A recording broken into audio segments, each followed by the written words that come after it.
नमस्कार दोस्तों। डेट था 5 अगस्त साल 2024। इसी दिन बांग्लादेश की प्रधानमंत्री शेख हसीना अपने पद से इस्तीफ़ा देती है और उसके बाद वो भारत आ जाती है। इसके बाद बांग्लादेश के हालात काफ़ी ज़्यादा ख़राब हो जाते हैं। प्रदर्शनकारी पूरी की पूरी बांग्लादेश को जलाने लगते हैं। वहाँ से जो तस्वीर निकल करके आती है वो काफ़ी ज़्यादा डरा देने वाली थी।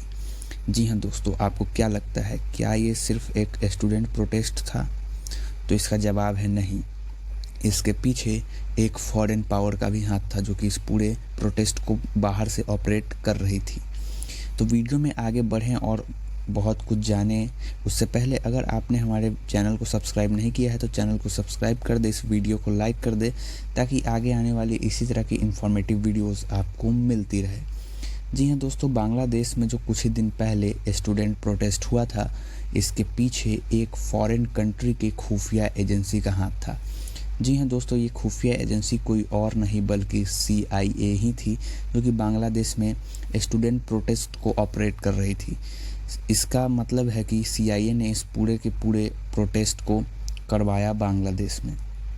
CIA यानी कि सेंट्रल इंटेलिजेंस एजेंसी, जो कि दुनिया की सबसे ताकतवर इंटेलिजेंस एजेंसियों में गिनी जाती है। और ये सेंट्रल इंटेलिजेंस एजेंसी काफ़ी ज़्यादा पावरफुल है और ये USA की इंटेलिजेंस एजेंसी है जो कि US को पूरी दुनिया में मजबूत करने का काम करती है। जी हाँ दोस्तों, USA ने इसके पहले भी कई सारे देशों के गवर्नमेंट में इंटरवेन किया और वहाँ की सरकारें गिरा दी। यहाँ तक कि उन्होंने भारत में भी कई सारे इलेक्शंस में इंटरवेन किया है। तो आगे हम जानेंगे कि आखिर ऐसा उन्होंने कैसे किया। जी हाँ दोस्तों, 22 नवंबर 1963 को अमेरिकी राष्ट्रपति जॉन F कैनेडी अपने प्रशंसकों को संबोधित करने के लिए डैलस टेक्सास गए थे। इसी दौरान वो अपने प्रशंसकों से मिल रहे थे, उनसे बातें कर रहे थे और प्रशंसक उन्हें देख करके काफ़ी खुश थे। तभी उसमें से एक अज्ञात व्यक्ति ने राष्ट्रपति जॉन F कैनेडी पे फायरिंग कर दी और इस फायरिंग के दौरान जॉन F कैनेडी की मौके पे ही मौत हो गई। जी हाँ दोस्तों, ये काफ़ी ज़्यादा शॉकिंग था क्योंकि अमेरिका उस वक्त तक दुनिया का सुपर पावर बन चुका था और एक इतने बड़े सुपर पावर कंट्री के प्रेसिडेंट को मार देना कोई आसान काम नहीं था। उतनी हाई प्रोफाइल सिक्योरिटी होने के बावजूद जॉन F कैनेडी की हत्या हो गई और उन्हें नहीं बचाया जा सका। ये अपने आप में काफ़ी ज़्यादा अजूबा वाला बात है और ये कई क्वेश्चंस खड़े करता है कि एक देश जो कि दुनिया को लीड करता है, जो कि इतना सुपर पावर है, इतना बड़ा ह्यूज पावर है, उसके प्रेसिडेंट को मार देना और वहाँ की इंटेलिजेंस सर्विस को इसके बारे में नहीं पता होना, जो कि दुनिया की सबसे ताकतवर एजेंसी है। साल 1992 में एक रिपोर्ट पब्लिश हुई और उस रिपोर्ट ने CIA को कटघरे में खड़ा कर दिया और उस रिपोर्ट में ऐसा दावा किया गया था कि राष्ट्रपति जॉन F कैनेडी के असैसिनेशन के पीछे CIA का हाथ था। उसके बाद तो मानो कि पूरी दुनिया में काफ़ी ज़्यादा शॉक हो गए लोग इस बात को सुनने के बाद। आखिर ऐसा क्या कारण रहा जिसकी वजह से CIA को राष्ट्रपति जॉन F कैनेडी की हत्या करवानी पड़ी? तो आइए इस चीज़ को विस्तार से समझते हैं। जी हाँ दोस्तों, CIA जो कि पहले भी मैंने आपको बताया, ये एक इंटेलिजेंस एजेंसी है और ये काफ़ी ज़्यादा पावरफुल है।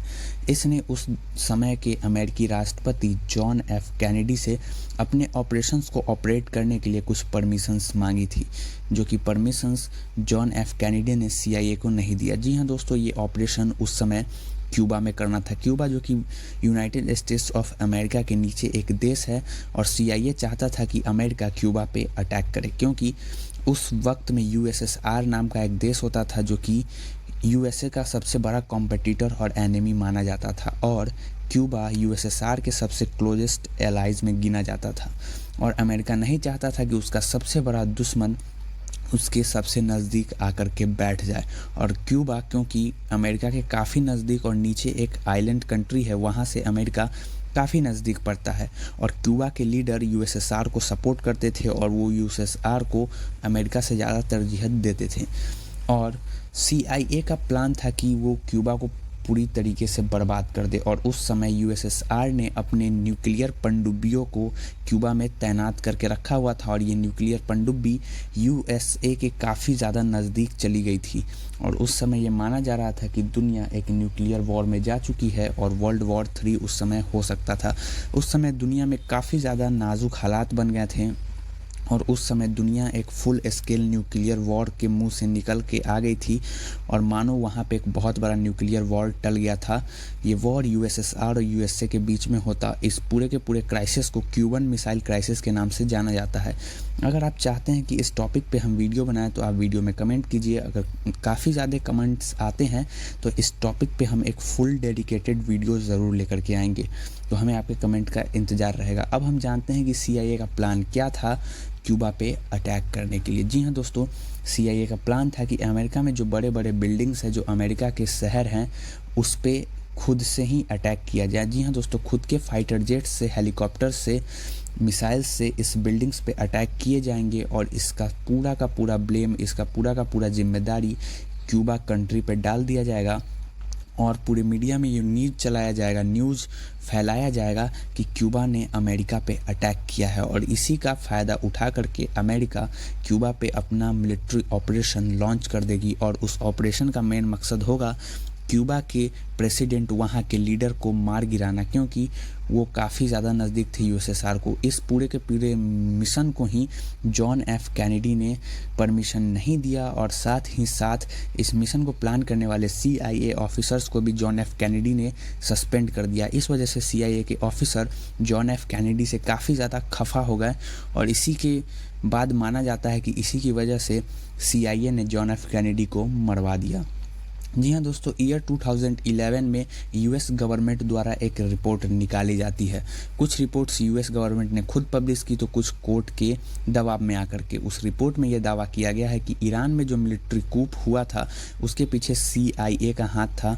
जी हाँ दोस्तों, अगर आप नहीं जानते हैं तो 1953 में ईरान के करंट प्राइम मिनिस्टर को हटा करके आर्मी जनरल के हाथ में पावर दे दी गई थी और इस पूरे के पीछे का जिम्मेदार CIA था। उस समय के ईरानियन प्राइम मिनिस्टर मोहम्मद मोसद्देह को हटाने के पीछे की जिम्मेदारी CIA ने ली थी, क्योंकि CIA उस वक्त नया नया बना ही था और उस वक्त के ईरानियन प्राइम मिनिस्टर मोहम्मद मोसद्देह को हटाना चाहते थे, क्योंकि मोसद्देह नेशनल फ्रंट से आते थे जो कि एक कम्युनिस्ट विचारधारा वाली पार्टी थी और मोहम्मद मोसद्देह जो कि USSR के काफ़ी ज़्यादा नज़दीक थे और USSR को फेवर करते थे। इसके लिए उनको हटाने के लिए ऑपरेशन अजाक्स को लॉन्च किया गया, जिस पे अमेरिका ने अपने करोड़ों डॉलर बर्बाद किए थे केवल मोसद्देह को हटाने के लिए।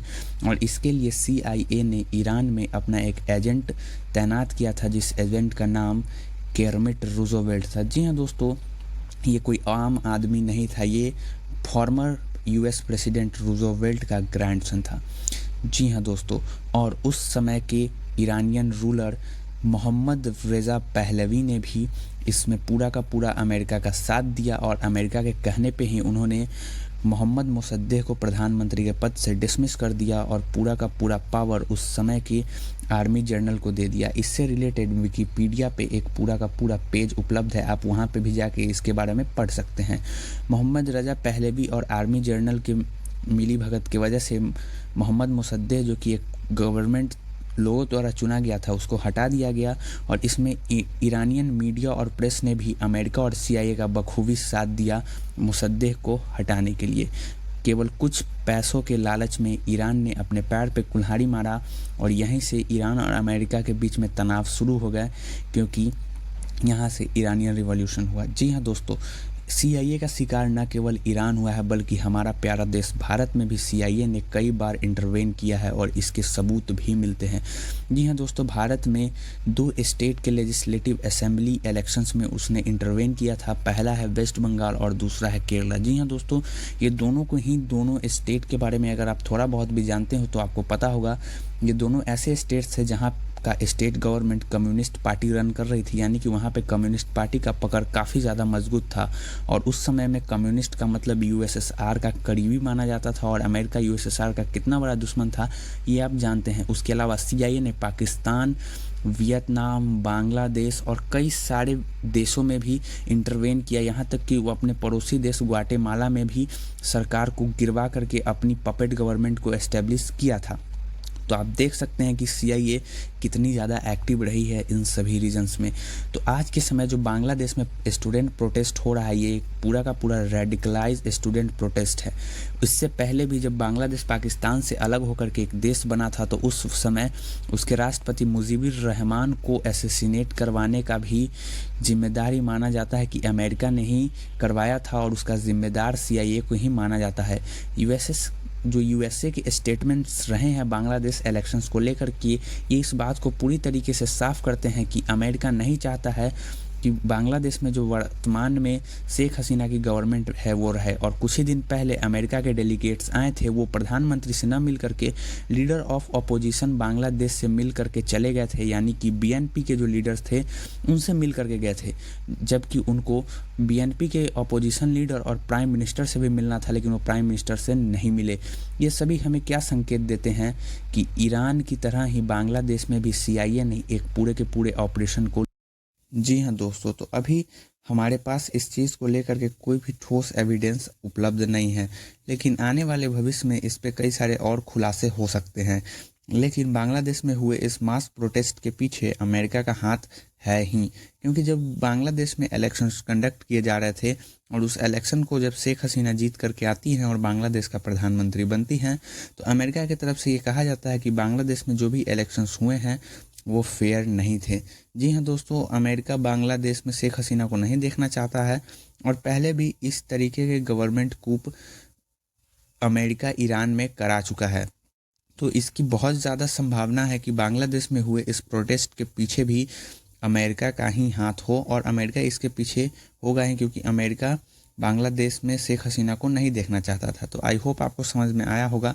वीडियो में अंत तक बने रहने के लिए आपका धन्यवाद। मिलते हैं अगली वीडियो में। जय हिंद।